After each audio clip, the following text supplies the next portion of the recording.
Something seemed unusual in the way the principal walked to the podium from the back of the assembly. He moved his tall frame rather ponderously. He was not as smart as he used to be. The trademark morning smile was not forthcoming. He took the microphone from Angel, the chapel prefect, and held it, saying nothing. This was in spite of the fact that the morning's pep talk was over, and everyone was excited.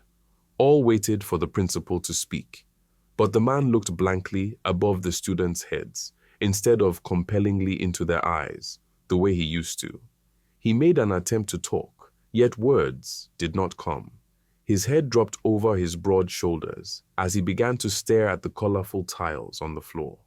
There was a heavy silence. The principal again attempted to speak. Tears. Everyone saw them. Tears trickled out of his eyes. He made yet another attempt to produce words. This time, the microphone dropped on the floor, sending a vexatious clatter out of the twin sound boxes at the assembly. More tears streamed from both eyes, competitively rolling down his sunken cheeks. Dozens of perplexed eyes, students and staffs, fixed on him. There was nowhere to hide from the puzzled looks. Then Mr. Bepo Adewale hid in the only available space. He brought his palms together like a supplicant and shielded his face. The first person who found a voice was the vice principal, Mrs. Grace Ape. "What is the matter, principal?" she asked, moving to his side.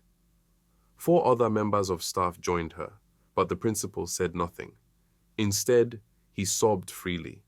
The school nurse, Mrs. Titi, fetched a handkerchief and offered it to the weeper. "Please, conclude the assembly and let the students go into their classes immediately," the VP instructed the chemistry teacher, Mr. Justus Annabel. Mrs. Ape, the nurse, and Mr. Oyelana, the CRK teacher, started walking the principal back to his office, his face still buried in his palms, sobbing, even more agitatedly. "Sir, what is the matter?" Mrs. Titi, or Nurse Titi, as she was fondly called, asked, as they helped Bepo to his chair in the office. "Is anything the matter?" she asked again. Bepo did not utter a word. The tears did not stop flowing either. At 8:05 a.m., more teachers arrived to console the sobbing principal, or possibly lend a helping hand, but the VP advised they go to their classes, exempting guidance counselor Mrs. Big Egbin. Consolations and questions resumed. For over 30 minutes, they petted Beppo, all the while he sobbed.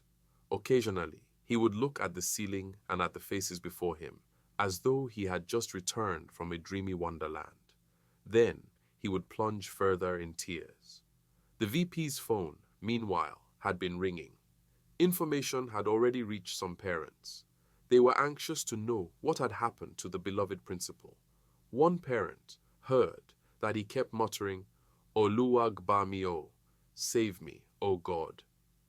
At this point, Mrs. Ape realized the best she could do was to call the managing director, Mrs. Ibudun Gloss, popularly called MD, who but for a function she had to attend that morning, ought to have been in school. But the morning assembly had not begun on a tearful note. Since the management of Stardom Schools came up with a shrewd incentive of lowering its boarding fees, the headache it used to have, trying to tame lateness, had reduced greatly.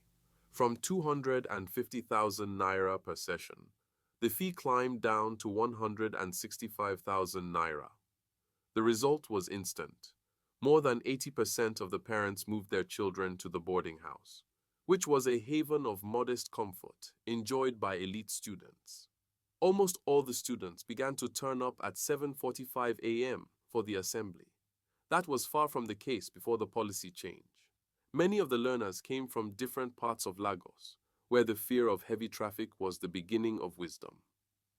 Interestingly, not many parents complained when the school, almost immediately, raised the fee for excursion and other items by 93,000 naira. Some staff gossiped about this, especially Mr. Audu, the fine arts teacher, who was a bunch of biting humor. He cleared his throat, pushed a finger into his mouth, drew it out, and pointed skywards. "In matters of economics," he quipped. I swear, the MD is a witch and wizard rolled into one. Audu and his naughty grammar. The assembly had commenced early. The A-list school, located in the posh heart of Lekki, as usual began the ritual with a short prayer, in the form of a recitation of the second stanza of Nigeria's national anthem. O God of creation, direct our noble cause.